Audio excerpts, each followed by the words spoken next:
E começa agora Cultura e Design.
E hoje começa o documentário com o incrível paisagista Rodrigo Oliveira. Hoje em dia, o projeto de paisagismo, ele começa praticamente quando o cliente termina o projeto de arquitetura. Então, com o projeto em mãos, os arquitetos têm vários parceiros paisagistas, já indicam os paisagistas que poderiam fazer o projeto para aquele cliente. Então, é muito importante entrar um projeto de paisagismo logo no início, porque ele vai definir, por exemplo, tudo que é fora da casa é o projeto de paisagismo. Então, a movimentação de terra, a drenagem, a captação de água. Tem arquitetos que gostam de desenhar piscina, outros que preferem que o paisagista desenhe a piscina. Todos os pisos externos, todos os pergolados, todas as escadas de acesso, a iluminação, a irrigação do jardim. São várias disciplinas interrelacionadas e que precisam estar compatibilizadas com o projeto de arquitetura, com o projeto de hidráulica, de elétrica. Então é uma coisa que parece um pouco só para o final, né, que as plantas só entram no final. Realmente, a execução só acontece no final. Se a obra e o terreno permitir, a gente pode fazer o plantio das plantas adultas no início junto com a obra e caminhando a execução do paisagismo junto com a obra. Mas, normalmente, a maioria, 90% das obras acontece no finalzinho. Nos últimos 3 meses de obra, o paisagismo entra. Então, limpa a camada suja do solo, tem que descompactar a terra que os maquinários compactaram. De repente, se a terra for realmente muito ruim, você troca uma parte dessa parcela dessa terra, coloca um solo preparado, revolve essa terra. Tudo isso vai refletir lá na frente. Então, você pode fazer um jardim com plantas pequenininhas, com solo bom, que essa planta vai crescer e se desenvolver, o sistema radicular super saudável e a copa super bonita. É melhor fazer isso, inclusive, do que fazer com plantas gigantescas, investimento super alto, numa base ruim, no solo ruim. Porque daí esse jardim, visualmente, ele atrofia, ele fica horrível. Então, é um trabalho, antigamente você ia na chacrinha, ou do português, ou do alemão, do japonês, e comprava umas plantinhas e saía plantando no jardim. É super bacana, porque o importante é ter verde nas cidades, mas sempre, se possível, com a recomendação técnica de um agrônomo nessa loja, ou de um técnico agrícola, ou de um arquiteto. Aí já é um privilégio, se puder ter um profissional qualificado para fazer um projeto e dar as orientações necessárias, né? Porque o investimento vai acontecer, você vai gastar, comprar muda de qualquer forma. Então é melhor comprar a muda certa, para o local certo, porque qualquer manual de arboricultura vai falar que a primeira coisa para você escolher uma árvore é plantá-la no lugar certo. Então, se você não precisar podá-la, se deixar o sistema radicular crescer, onde precisar, com espaço, o retorno para você, não só financeiro, mas visual e contemplativo, conforto térmico, vai vir passando o tempo ou não, vai ficar super gostoso. Então, o projeto de paisagismo realmente é uma coisa super bacana e importante hoje em dia.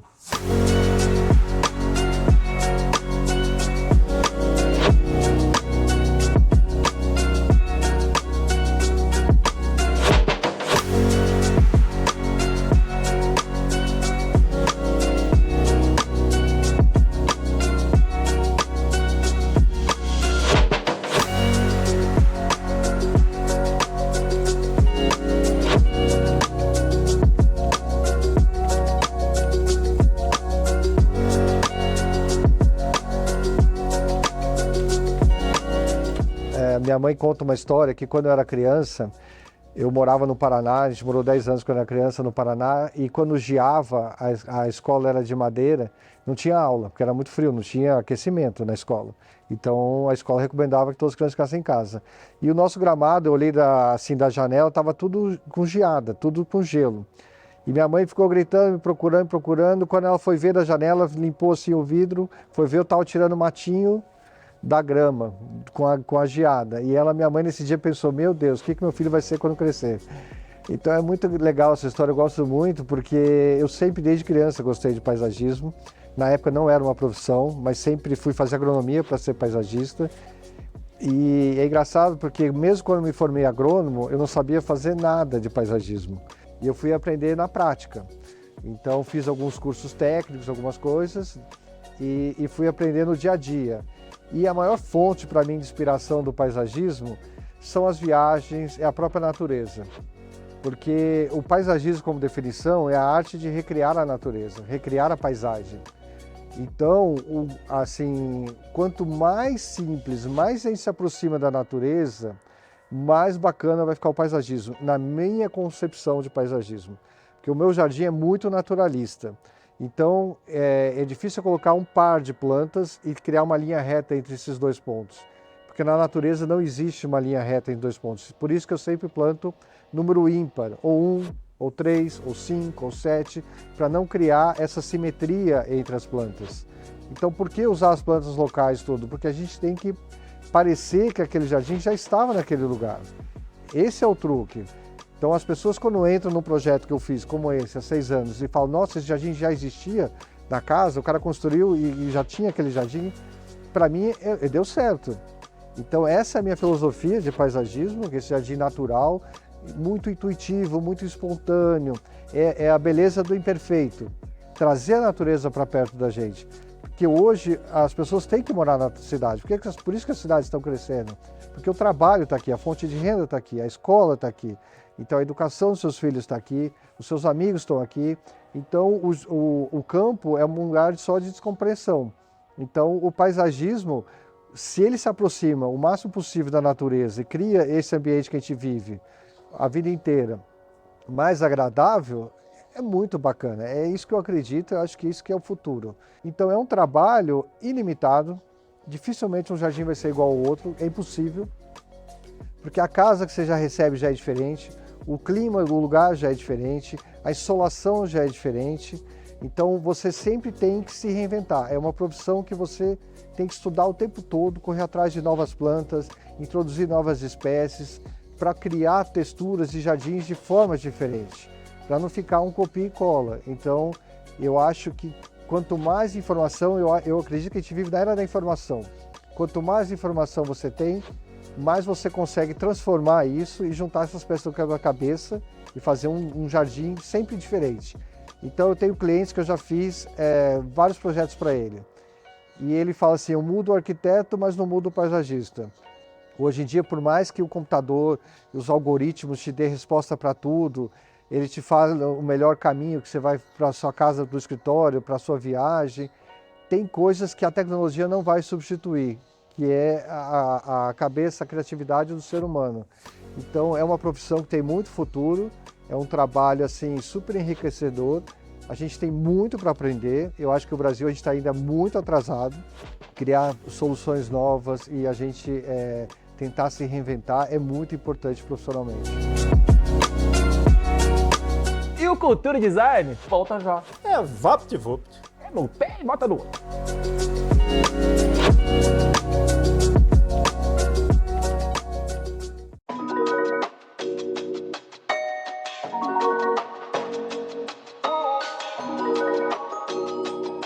No Arte Design de hoje, Mel Kawahara.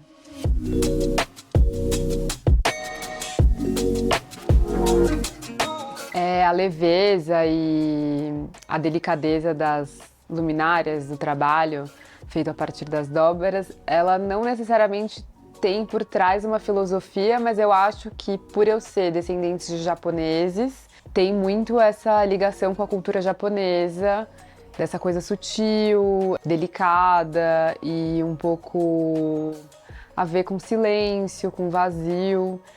Então, eu não sei se foi uma coisa consciente de estar ligada a uma filosofia, mas eu acho que os meus antepassados orientais meio que afetam esse trabalho e o desenvolvimento das peças, a ideia das luminárias. Sou fascinada por vários artistas plásticos, designers, arquitetos japoneses. Tem um grupo que chama Mono-ha, que é um grupo do pós-guerra no Japão, formado por vários artistas japoneses. Um chama Liu Fan, esse é sul-coreano, mas ele tem uma pesquisa com materiais, assim, como os materiais se relacionam, como a pedra se relaciona com areia, com papel, uma pesquisa de materiais, assim. Mono-ha, a tradução seria a Escola das Coisas. Eu acho legal esse nome também, né, como a Escola das Coisas, como coisas podem ensinar a gente a olhar para elas e olhar para o mundo de diferentes formas. E além disso, tem outros arquitetos que eu admiro muito, Sanaa, Toyo Ito, e tem o Isamu Noguchi, que é um artista designer que nasceu nos Estados Unidos, mas ele é de descendência... Não sei se ele nasceu nos Estados Unidos ou se ele cresceu nos Estados Unidos, mas ele é de descendência japonesa e ele é famoso pelas luminárias Akari, que também, claro, é uma grande referência para mim, e outros arquitetos e designers contemporâneos. As primeiras peças que eu lancei, as primeiras luminárias, a ideia surgiu por conta da dobra, né? Então a dobra, eu queria fazer com que a dobra estruturasse uma folha de papel, que no caso agora é uma folha de polipropileno. Mas eu achava muito interessante essa coisa de uma dobra poder estruturar uma folha. Enfim, não ter outro componente, né? Ser só aquilo, ser só aquela folha dobrada e você ressignificar e transformar aquele mesmo material. Então, as primeiras coleções foram todas a partir desse plissado, até como desdobramento, assim, uma peça foi levando a outra, as dobras, existem 1000 possibilidades de dobras, de formas a partir da dobra, e aí eu criei essa estrutura de plissado e criei várias formas a partir delas. Recentemente, faz uns 2 anos, eu tenho tentado usar, como ferramenta de processo criativo, usar a sobra dos materiais. Então, a produção das luminárias plissadas, elas geram sobras, né? A gente tenta otimizar essas sobras, mas elas geram sobras, a produção. E eu queria usar essas sobras, não descartar, porque a gente usa um plástico. E eu fiquei pensando como que eu posso usar essas sobras, esses restos de material. E aí veio a costura, costurar esse material e ver o efeito que isso dá. E foi um efeito legal, as luminárias arestas são feitas costuradas. O último lançamento, a gente usou tirinhas, então eu fiz como uma trança, um trançado com essas sobras, porque eu cortei esse material em várias tirinhas pequenas e fui trançando, justamente para eu não descartar o mínimo possível. E essa ideia de descarte mínimo foi uma ferramenta de criação, que é uma coisa que eu não sei, talvez use por mais tempo, eu não sei até quando isso eu vou conseguir... Isso vai fazer sentido para criar novas peças. Sobre os materiais, sempre foi uma coisa muito importante para mim, né? Até porque a pesquisa lida com preponderância de um material, né? Então, no começo, logo no início, antes de eu lançar a marca,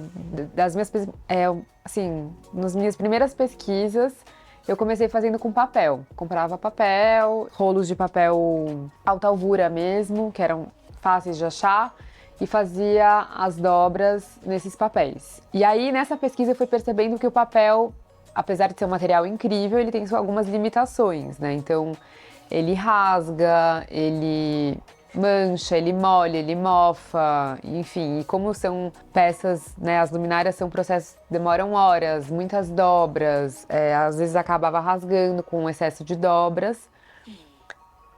Mas eu queria manter a característica desse material na luminosidade para as luminárias. Então eu fui atrás de inúmeros materiais que pudessem me dá isso, né? A translucidez, a ideia do papel, às vezes até a textura. E aí eu acho que a tecnologia foi muito benéfica nesse aspecto, porque eu achei esses materiais que são filmes de polipropileno. Eu uso 2 materiais, né? Um é um filme de polietileno e outro é um filme de polipropileno. E eles dão uma resistência para as luminárias muito maior, né? Porque eles são impermeáveis, eles não rasgam, eles dão uma certa durabilidade para a luminária. O design que eu mais admiro, designers, enfim, objetos, são objetos cotidianos que nos ajudam a operar coisas, né? A viver melhor. Então, tudo, viver melhor, viver, né, num mundo mais bonito, trazer beleza para um cotidiano. E eu acho que esse cuidado e esse desejo de um mundo melhor, de um mundo mais bonito, tá muito ligado ao design para mim. Cara, vou te falar a verdade, vou te contar um segredo. Diga aí. Essas luminárias da Mel são maravilhosas. Incríveis, né? E por sinal ficou muito bonita, né? Obrigado, hein, Mel? Nosso cenário, ó, maravilhoso.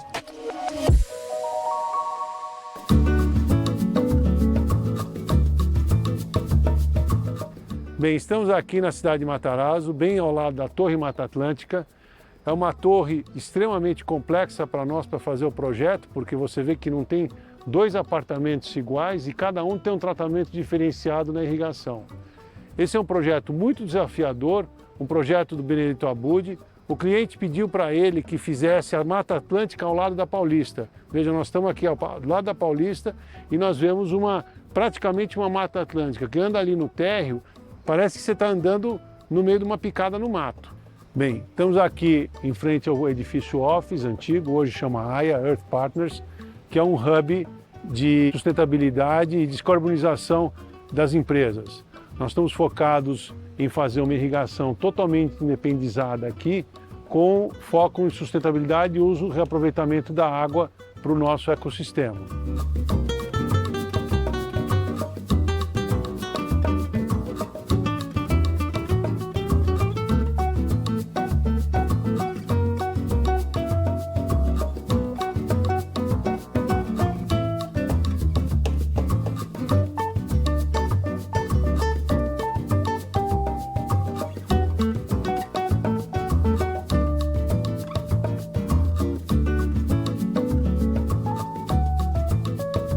Bem, o Cidade de Matarazzo foi um projeto muito desafiador, porque ele não tem 2 lajes com a mesma planta, 2 apartamentos com a mesma planta.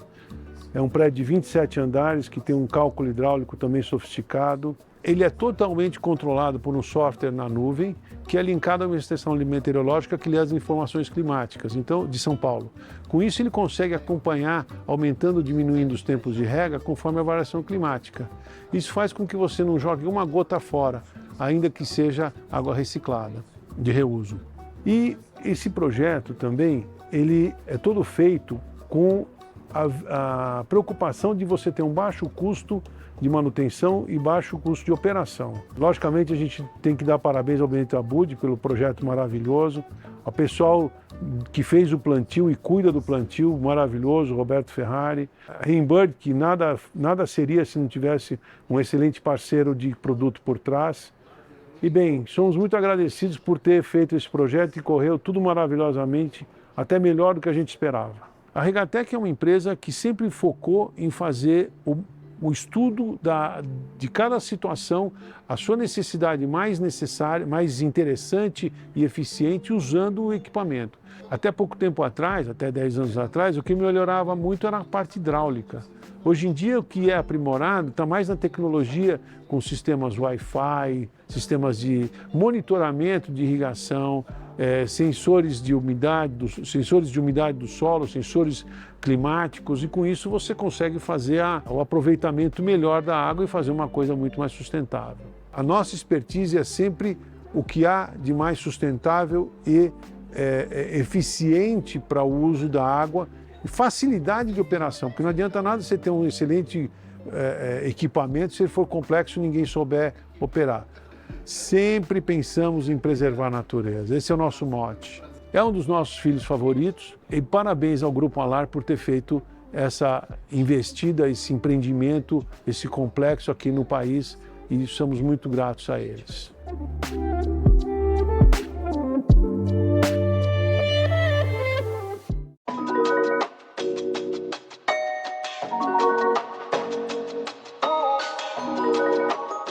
Os revestimentos, tanto piso e parede para a área de saúde, onde exige normas muito específicas, produtos que, devido à tecnologia de acabamento, ou seja, o que protege o produto do desgaste, né, da agressividade, da abrasão, do uso do dia a dia, isso que diferencia totalmente esses produtos específicos para a área de saúde, com baixíssima porosidade, facilidade de manutenção.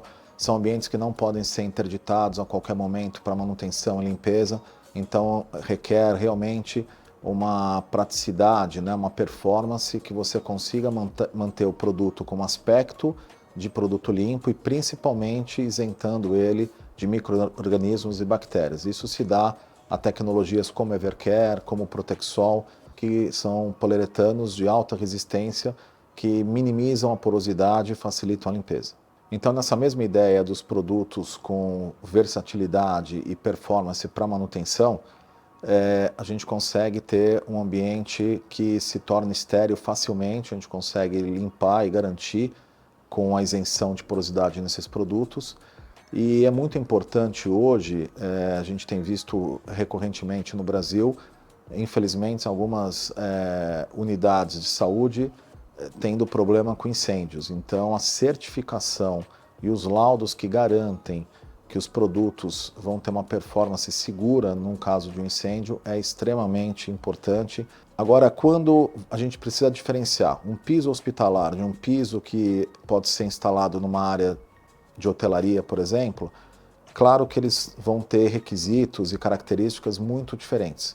Um hospital tem demandas técnicas específicas, um centro cirúrgico, ele precisa de um piso vinílico homogêneo, uma manta que seja carbonada, para poder garantir a baixa resistência à tensão elétrica. Numa rampa, você precisa de produtos, pisos vinílicos e manta que tenha cristais de minérios para evitar que o pé escorregue. Quando você fala de uma área de hotelaria, você já pede produtos com soluções de conforto, de acústica, de design. Assim como no esportivo, você tem produtos com redução de impacto para atletas de alta performance que estão lá diariamente treinando e jogando e podem ter lesões muito sérias com as repetições de movimentos. Então, são produtos que garantem que numa queda o atleta não se queima com a fricção no chão, que quando ele faz diversos movimentos, ele diminua bastante o impacto. O vinílico tem essa capacidade de instalação rápida e você transforma ambientes num curto prazo de tempo.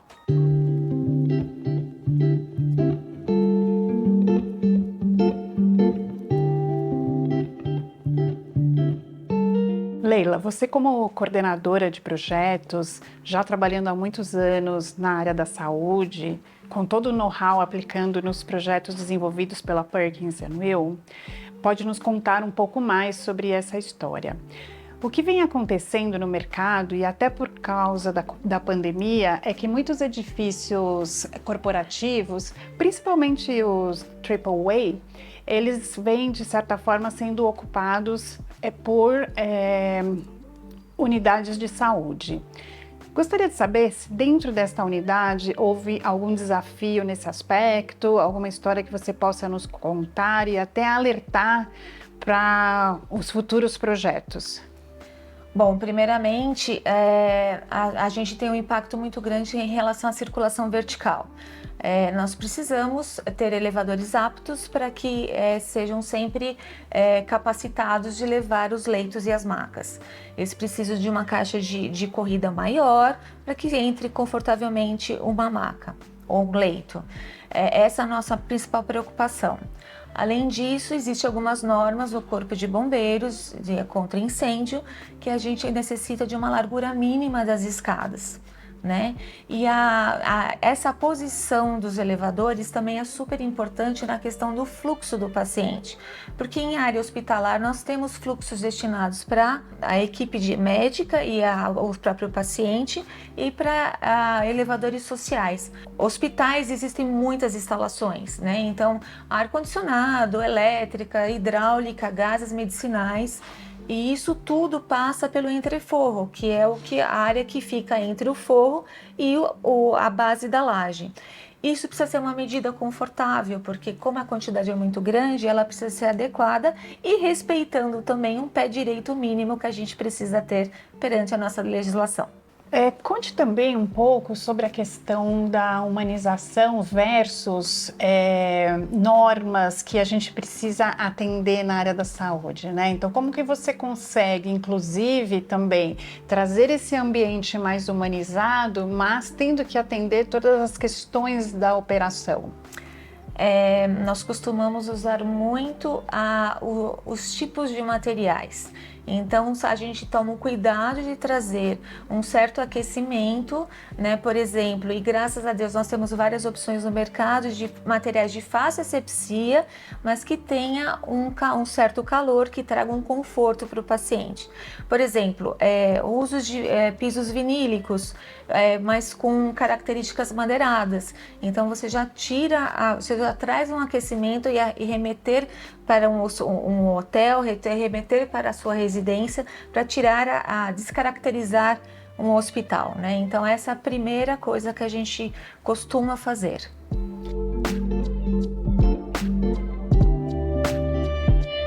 O design baseado em evidência, ele fala sobre a experiência em uma unidade e o que você de fato aprende para você replicar nas próximas unidades, né? Então, o interessante seria se você pudesse falar um pouquinho sobre a experiência do paciente, por exemplo, com a luz natural, uma UTI como a daqui, que ela é toda aberta, que tem a relação com a luz natural. Acredito que a estadia do paciente, ela seja diminuída por causa disso. Isso. Acontece? Também acontece de fato. O amplo espaço também que existe nessas unidades temáticas, isso é algo também que traz um conforto melhor para os beneficiários.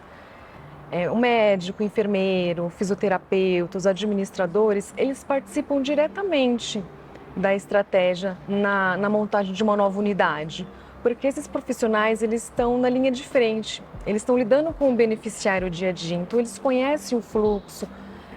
O que a gente poderia fazer de diferente de uma unidade para outra.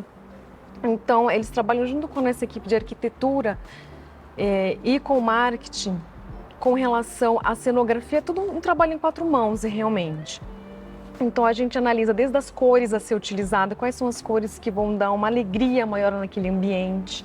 Por exemplo, na nossa unidade de Londres, você consegue passar por uma consulta e conhecer o Big Ben, ou até mesmo tirar uma foto naquela cabine telefônica, aquela icônica de Londres, porque a gente tem uma réplica na unidade.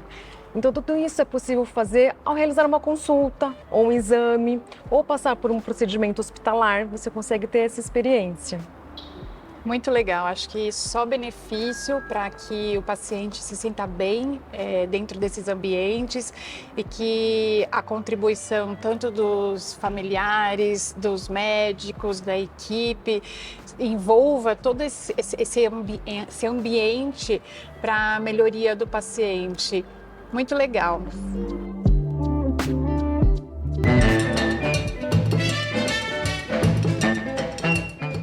E não você sabia dessa semana? Ah, Leblon, quem tá trazendo hoje a informação? Você sabia sou eu. Você até um cara espertinho, mas ó, você sabia que o aço tá presente nos acessórios da Kimi? Sabe o óculos que ela usa, a coleirinha? O aço tá presente ali e é uma questão até de segurança. Sabe a guia dela? A coleirinha dela? Sim. Tem uma peça de aço aqui para você prender e andar com seu pet seguro. Ah, vamos combinar, né? Isso aí não seria uma novidade, a gente vê no dia a dia, né? O aço tá ali na corrente, né? Na guia, na joinha que ela usa, não é? Na arte do óculos, isso aí a gente já tem um contato no dia a dia, né? Tá aí, isso aí eu sabia. Vai, vamos pra próxima. Essa questão que você falou agora do óculos, eu não te vi mais de óculos. Acabou o aço? Você sabe por que a Líder em Aços está fazendo o maior investimento do setor no país? Porque esse é o nosso compromisso com o Brasil. Transformar a construção junto com o André, alçar novos voos com a Jennifer e ser a parceira das pequenas e grandes histórias do país, criando, junto com você, as soluções para um futuro melhor. ArcelorMittal, aços inteligentes para as pessoas e o planeta.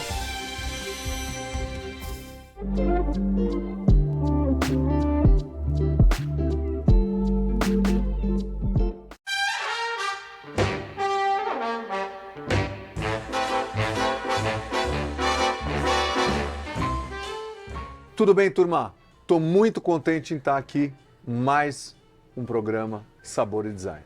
Quero fazer um monte desses. E o pessoal liga, fala, vem no restaurante aqui no Folha.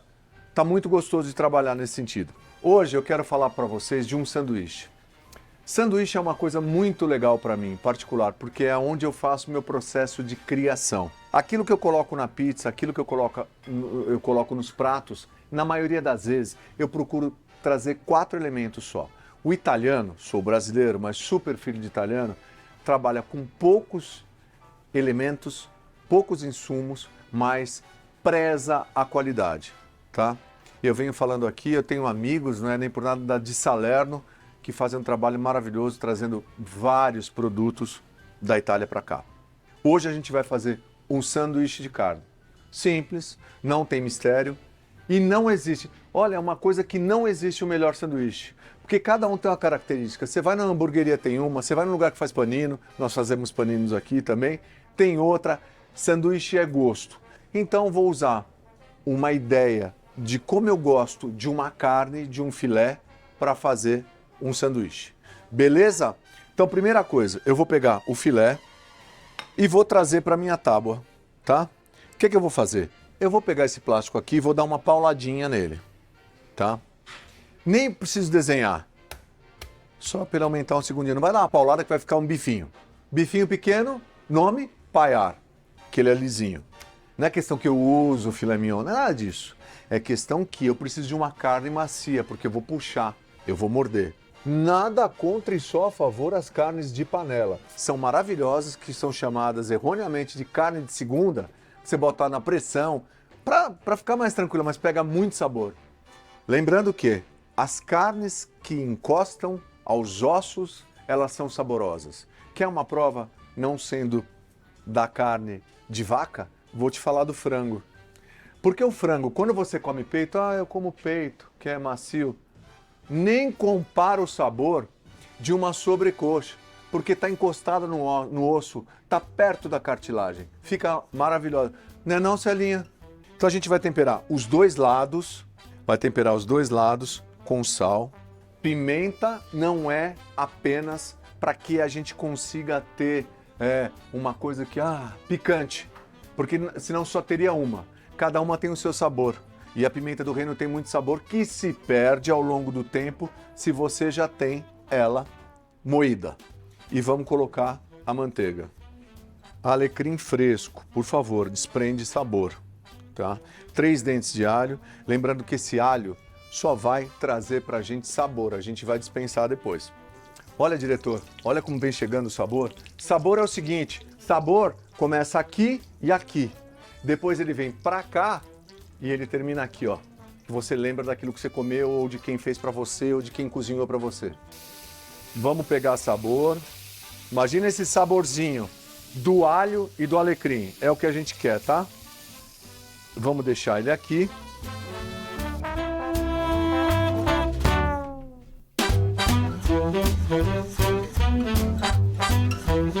Fiz um molho da Caesar, então ela tem um pouco de creme de leite, ovos, alite, azeite e alguns temperos. A gente vai fechar o sandubex.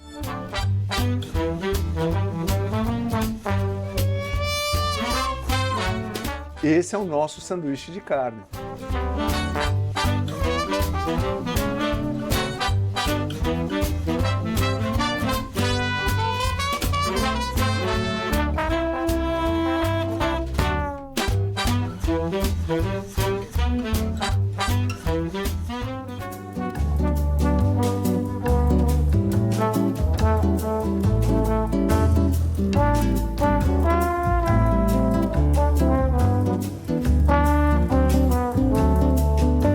muito bom a gente poder voltar aqui na Casa Açucena, uma obra que a gente fez foi tão importante pra gente, muito especial. E é isso aqui, né? A gente, com amigos, pessoas que se tornaram nossos amigos, isso não tem preço.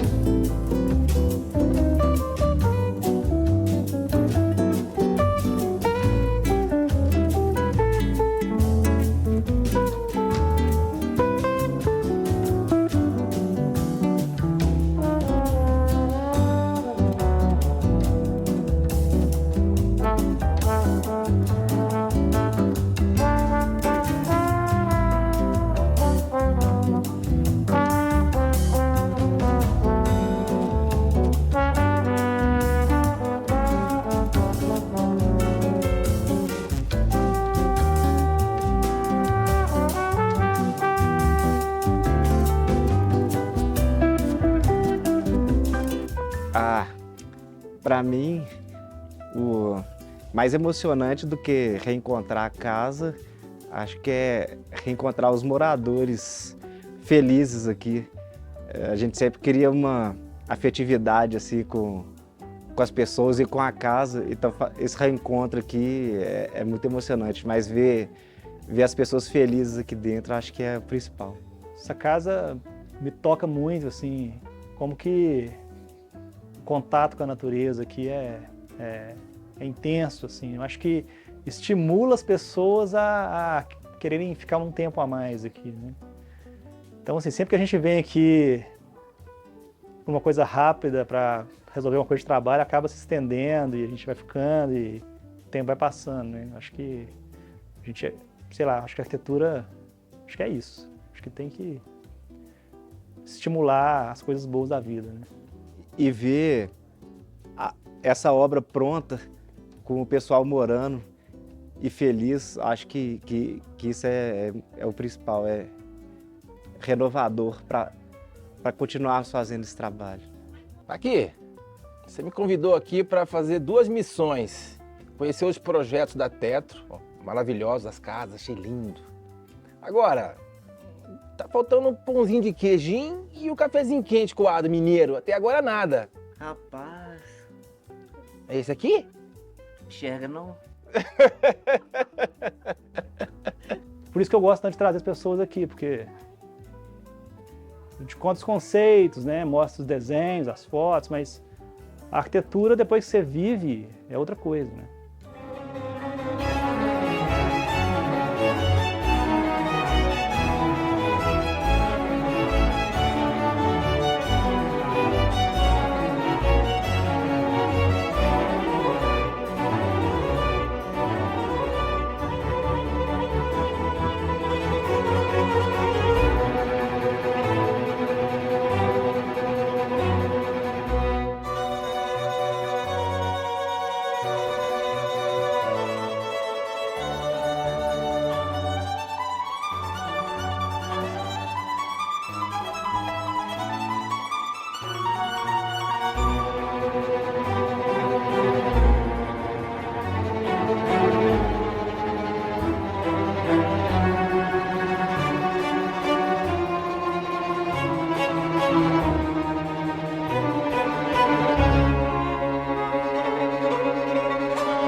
Você pensa que vai, meu querido?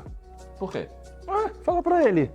A gente volta já, é rapidinho. Ainda não acabou. Não. Te acalma aí, bem rápido.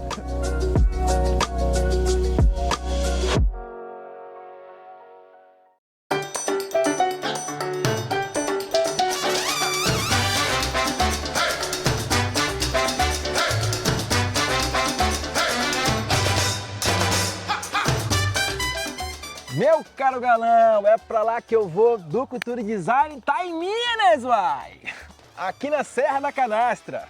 É, Leblonzinho, a Serra da Canastra, um dos principais parques nacionais brasileiros, criado em 1972. Ah, e não é só isso. Aqui nesse parque tá localizada a nascente do Rio São Francisco, o Velho Chico, uai! Que fica onde? No município de São Roque de Minas. A São Roque de Minas. Então aqui na Serra da Canastra é o finalzinho da Mata Atlântica e o comecinho do Cerrado. Você sabe o porquê Serra da Canastra? Sou Leblonzinho Cultura, né, meu caro? Ah, é claro que eu sei. É o seguinte, Serra da Canastra tem um formato de U e canastra significa baú antigo. Então, Serra da Canastra. Eu sabia que você, ó, Leblon, você nunca me decepciona, mas é o seguinte, a gente falou do Tatu Canastra, Serra da Canastra. Sim. Mas, ó, eu vou dizer uma coisa pra você, eu queria conhecer mesmo. Queijinho canastra. Ah, daí, uma ideia boa, meu caro galã. O que você acha? Uai, só vamos. Lá atrás desse queijinho? Cara, tá aí, essa ideia que você deu de saber do queijinho da canastra foi muito boa, hein, Bruno? Eu vim pra isso, né, o queijinho canastra. E aí, meu caro galã, olha só, dessa você vai gostar. Estamos aqui com o Márcio, que é o mestre aqui na produção, no Pingo do Mula, do queijo Serra da Canastra, que, por sinal, é um dos melhores queijos do mundo. Ô, Márcio, vamos lá conhecer isso, vamos? Vamos. Aliás, eu tinha falado pra ele que a gente ia encontrar a pessoa que sabia onde estava o estoque do queijo da Serra da Canastra. Esse cara é você? Sim. Ah, encontramos o cara certo. Vamos lá? Vamos. Chega aí, Márcio. É por aqui, por aqui? Por aqui. Mostra pra gente. Márcio é meu melhor amigo. Vamos lá, Márcio. Vamos lá. Ei, um abraço a ele que eu falo com ele aqui. Aqui junto, todo mundo junto. Aê, Matheus, aqui o lugar?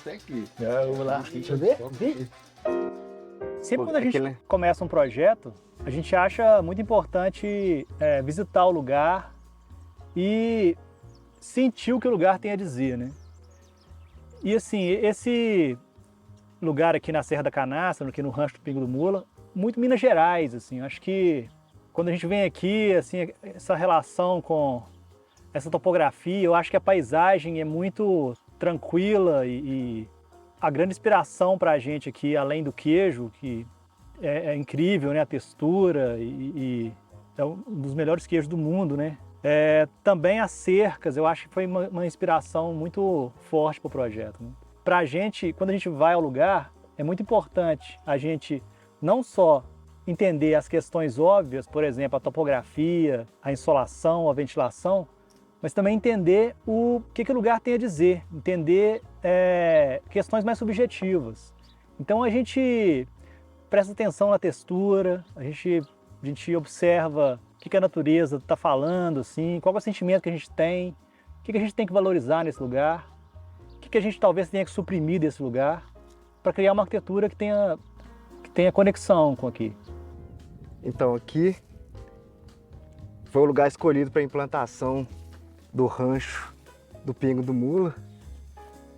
E com a maquete a gente já consegue imaginar ela no local aqui em escala. Uma coisa interessante do projeto do Gesto foi a inclinação que a gente fez nesse telhado, que enquadra essas árvores do terreno aqui. E mesmo o sol batendo de tarde, assim, ele vai ser filtrado por esse conjunto de árvores que está aqui e não vai bater sol lá dentro da casa, não. Isso é importante o que o Igor está falando, porque não é só a inspiração no queijo, nas cercas, né, igual a gente já falou, né? Mas também a gente tentar entender o lugar, tentar entender qual que é a melhor arquitetura, qual que é o melhor gesto para a gente inserir uma arquitetura nessa topografia, nesse ambiente, né? Então a casa ela é uma resposta ao que a gente entende desse lugar. Como é que a gente se relaciona com a topografia, como que a gente se relaciona com as árvores, com essa água que vai descer quando chove no meio do terreno, né?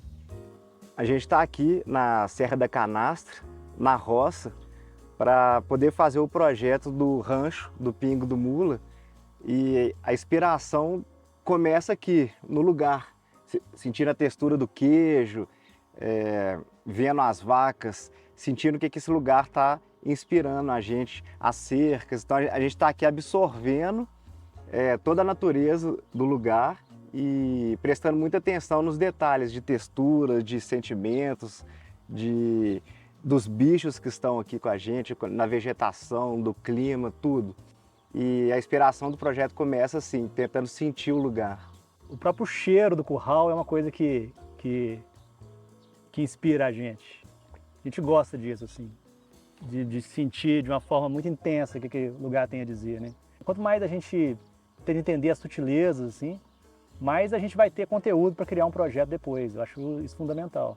Isso é fundamental para criar uma obra contextualizada. Todo projeto de arquitetura ela tem que estar dentro de um contexto, porque para fazer sentido.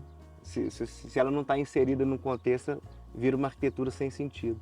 Então, o processo do queijo, a gente começa lá, né, na ordenha, tira o leite lá, de lá ele vem para cá, né, que ele sai aqui no cano e cai aqui nos tambor, e daqui é onde é que a gente vai começar todo o processo do queijo, né. Então agora nós vamos começar, né, vamos dessorar, começar dessorando a massa. E é nesse processo aqui que sai o queijo canastro, né.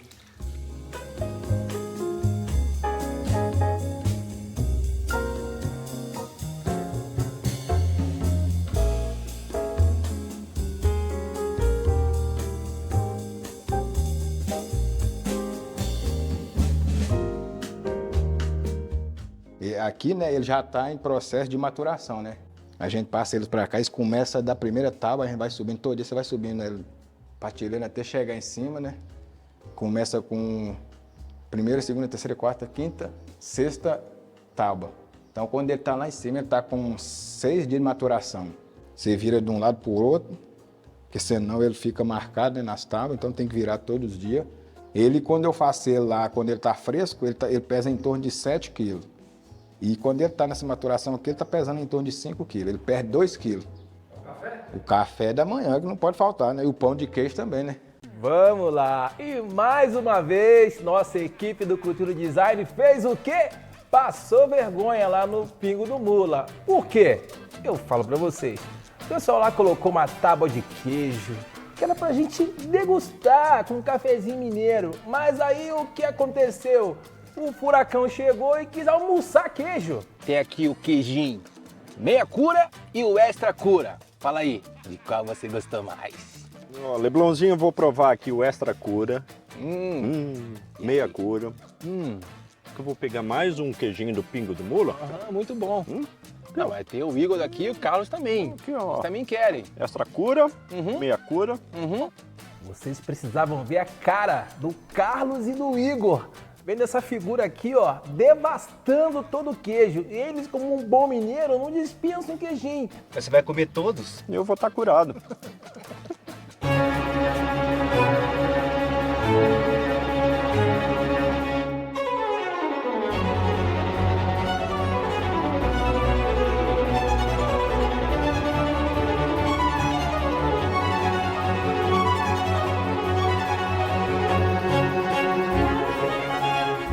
Agora eu quero meia cura com docinho. Com docinho?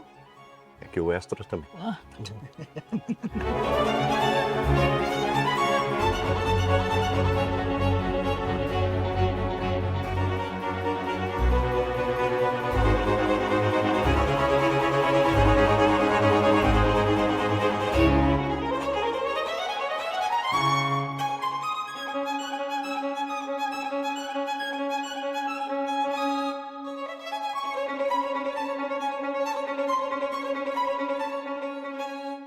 Eu tô precisando ser curado de novo, sabe? Do quê? Do medo de avião? Eu acho que eu vou ter que voltar lá no Pingo do Mula e provar de novo aquele queijinho delicioso. Boa ideia!